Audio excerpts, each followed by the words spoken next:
वो देखो मछली बिक रही है औरतों के पिंडाल से। नहीं मान सकती हैं औरतें, इतना नज़दीक आप इनका इंतज़ाम कर देते हैं बेचारी का। 1 साल के बाद तो इनको सुनने का मिलता है। आज तो मौका मिला इनको सैंडल और चप्पल दिखाने का, साड़ी दिखाने का, और ये बेचारी जलसा सुनेंगी। और फिर दूसरा उर्दू वाला मौलाना, सुनिए तुम्हारे मतलब की बात कर रहा हूं। इंसान को किसी अहम चीज से जोड़ दो, इख्तिलाफ खत्म हो जाएगा, या इंसान को किसी खतरनाक चीज से बाखबर कर दो, इख्तिलाफ खत्म हो जाएगा। आज हम मरे मिटे जा रहे हैं एक दूसरे की जान लेने पर। यह एक रूल बता रहा हूं मैं आपको।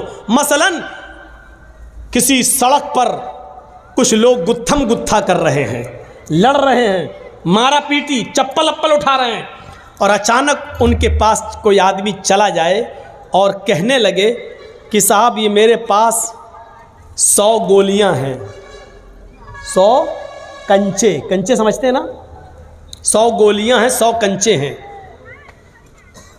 इसमें एक कंचा, एक गोली रेड कलर की है, लाल कलर, रेड कलर की है।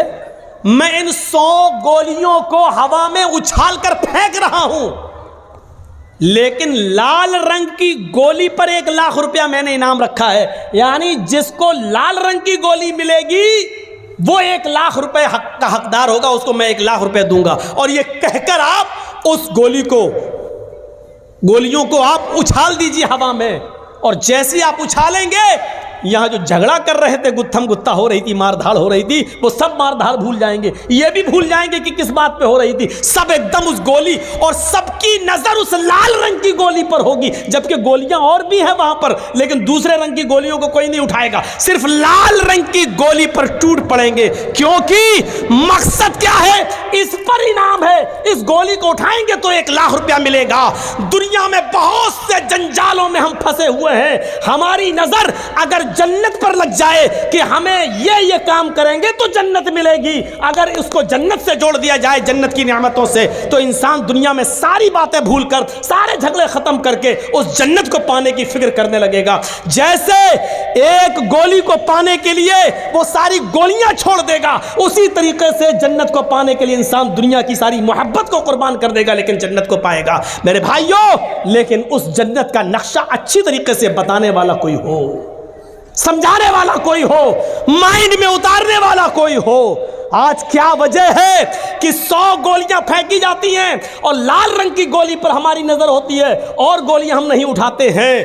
क्यों? क्योंकि लाल गोली पर 1 लाख रुपए का इनाम है। हर आदमी चाहता कि हमें इनाम मिल जाए। फिर क्या बात है कि नमाज पढ़ने पर जन्नत मिल रही है, रोजा रखने पर जन्नत मिल रही है, सूद और ब्याज और लॉटरी को छोड़ना, हराम कमाई को तर्क कर देने पर जन्नत मिल रही है। फिर क्या बात है कि हम उसको लेने के लिए दुनियावी चीजों को छोड़ नहीं पा रहे हैं और जन्नत को हासिल नहीं कर पा रहे हैं? मेरे प्यारे साथियों, वजह क्या है?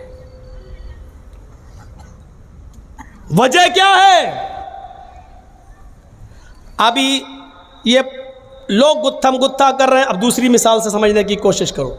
अभी लोग लड़ रहे हैं, गुत्थम गुत्था कर रहे हैं, एक दूसरे को मारना चाह रहे हैं। इतने में मौलाना जर्जी साहब एक पिटारा लेकर उनके बीच पहुंच जाते हैं। कहते सुनो, वो गए चुप, हट, मारा पीटी हो रही है, वो इसके बाल पकड़ रहा, वो उसको चप्पल मार रहा है। जर्जी साहब ने अपना पिटारा खोल दिया और पिटारे में से एक जहरीला सांप निकलता है और वहीं कूद जाता है, उछलता है। अब आप ये बताइए कि उस जहरीले सांप को देखकर वो गुत्थम गुत्था करने वाले, लड़ने वाले क्या करेंगे? वो अपनी लड़ाई भूल जाएंगे। अरे जब तुम एक दूसरे को मार ही रहे थे तो सांप भी तो सबको मार नहीं आया है, फिर तुम लड़ाई छोड़ के क्यों भाग रहे हो? वो तो तुम्हारा ही काम करने आया है। लेकिन लड़ाई लड़ने वाले एकदम अलग हट जाएंगे, भागेंगे। अब हर आदमी को अपनी जान की फिक्र होगी। वो अब उसको मारना छोड़ देगा, वो इसको मारना छोड़ देगा, वो इधर बचेगा, वो उधर बचेगा। क्या? नहीं नहीं नहीं नहीं। मेरे प्यारे साथियों, इस दुनियावी झमेलों में बहुत कुछ है। अगर उनके सामने अज़ाब जहन्नम का तज़किरा कर दिया जाए और जहन्नम के अज़ाब को बता दिया जाए कैसा करोगे तो ये अज़ाब, ये करोगे तो ये अज़ाब, फिर इंसान दुनिया में फिर किसी को बर्बाद न करे, फिर अपने आप को जहन्नम से बचाने की फ़िक्र करने लगेगा। लेकिन शर्त यह कि जहन्नम का मंजर बताने वाला कोई होना चाहिए और माइंड में उतारने वाला होना चाहिए। जर्जी साहब मिसाल तो बड़ी अच्छी दे रहे हैं, लेकिन समझने वाला भी तो होना चाहिए। समझा कहाँ रहे हैं? आईपीएल में सट्टा लगाने वालों को समझा, किसको रहे हो? कैरम बोर्ड खेलने वालों को समझा, किसको रहे हैं आप? लॉटरी का टिकट खरीदने वाले और सूद और ब्याज खाने वालों को।